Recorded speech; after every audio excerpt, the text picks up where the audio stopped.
to be taking to us around the funny story, cannabis and cats.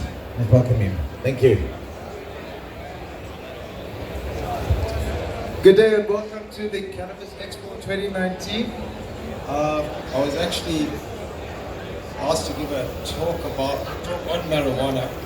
So I don't know what that meant, whether I should actually talk about marijuana or speak while I was on marijuana. So I didn't want to disappoint, so I did both. Well, welcome to the Expo.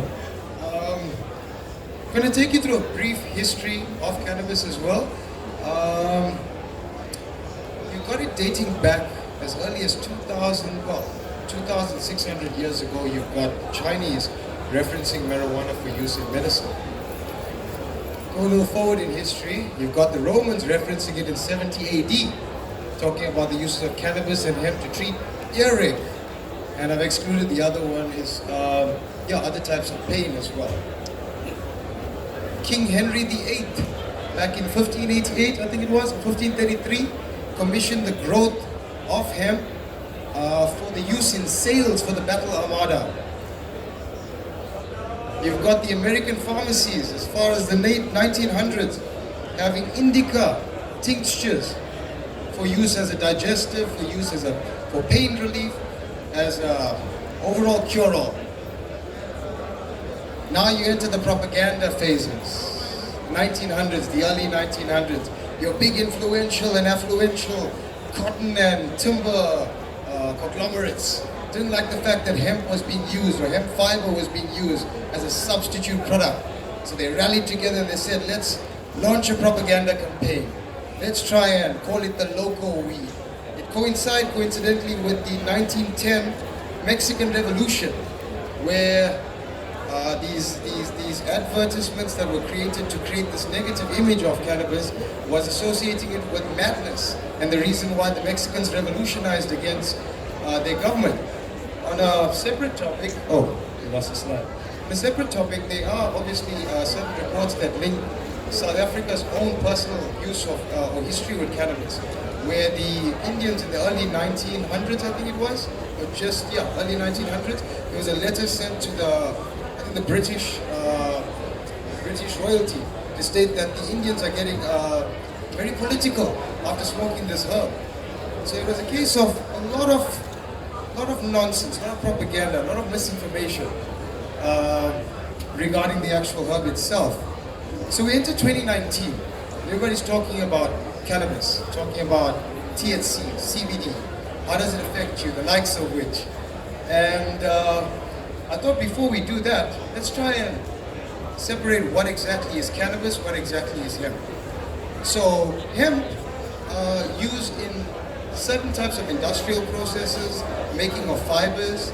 Hemp is the longer, more bamboo-like actual tree, as opposed to cannabis, which is a shorter, bushier tree. The differences is that the hemp is actually more rich in CBD. It doesn't have any of the psychoactive, the fun THC stuff. You've got the cannabis, which is the flowering plant, the bush that actually goes into the flowering stages. It's got the psychoactive, the fun compound, effectively present. Now, I want to go to the endocannabinoid system. I find this is an area of a lot of enigmas and potential with a lot of people. How does it work? How does CBD, we can talk about CBD, we can talk about THC. CBD, we are discovering that it has a lot of benefits as we go along. We know it's an effective muscle relaxant. We know that it's officially being used as a treatment for certain types of epilepsy because it reduces swelling in the brain. We know it's a treatment for Lennox-Gastaut syndrome, Dravet syndrome, safe for kids because it's non-psychoactive. That's all being discovered. We don't even know if it's safe for us fully, to be honest with you guys. But THC, and that's the legal one, CBD. THC is actually the illegal one. But we know exactly how that works. But that's the illegal one, that's the dilemma. The way THC seems to work is it utilizes the endocannabinoid system. So for example, I'll give you a scenario of how it works. You're faced with a stressful scenario. Somebody cuts you off in traffic. Your body starts producing the stress hormone cortisol, for example. It's a key to this whole system here. You've got cortisol coming in, interacting with your CB1 or CB2 receptor, which is your endocannabinoid receptor. It upregulates the system, stimulates you, makes you worked up. That's why you notice when you got psoriasis, Crohn's, IBS, the more worked up you get, the more it gets flared up. It's because your CB receptors are interacting with the stress hormone. Your body does have a natural response to this. It's your natural endocannabinoid system. That automatically is produced to down-regulate your system. Your body's natural key to that proverbial lock. It's funny because nature has created cannabis, which also serves as a universal key for this lock. And what it does, it tells the endocannabinoid system, relax, you guys take a break for a bit. Let us take over from here. You ever wondered the stereotype of the stoner, where he's very calm, cool, collected, a fire truck would be on fire next to him and he's super chill. That's actually the reason for his longevity. The fact of the matter is that for example, when your system is upregulated by cortisol, THC comes in, down-regulates the system, also fortifies the system. So the next time you are approached from a hormone that upregulates you, you to a certain extent fortify. That's why you'll notice those disorders that flare up are to a certain extent controlled and managed. So that's what THC does for the system. We know how it works, but it's illegal because it's psychoactive. It's in the same family as coffee, but it's illegal.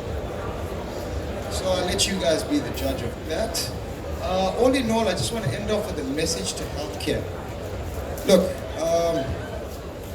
I was spending a lot of time with my dad, for example, last year, and I noticed that these courier companies were coming month on month with the medication that he was on, chronic medication.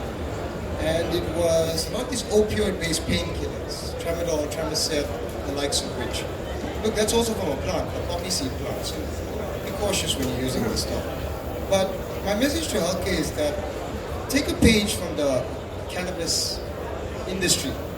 You'll find individuals like myself, not specialists in the field, self-taught, but we take the time to take what we've learned and dispel it to individuals in a way that they can understand. As opposed to the sausage factory that when you enter into a doctor's office or whatever the case may be. So you got to understand something. The doctors are a community leader. You've got a patient, you've got a community of patients. If you've got an individual that's got type 1 diabetes and another individual that's got type 1 diabetes, introduce them to each other. Maybe they can share an experience that they might not be comfortable telling you, the medical professional, about. But these are the type of steps that you'll find in cannabis dispensary. You'll find the individuals well informed about how it works, how it works with you as an individual, explaining to you in your own understanding how it will work for you. You'll find that people, as they're sitting there talking about their shared experiences, how high did you get this weekend? High. I got pretty high. How are you? High. You know, we talk about these things.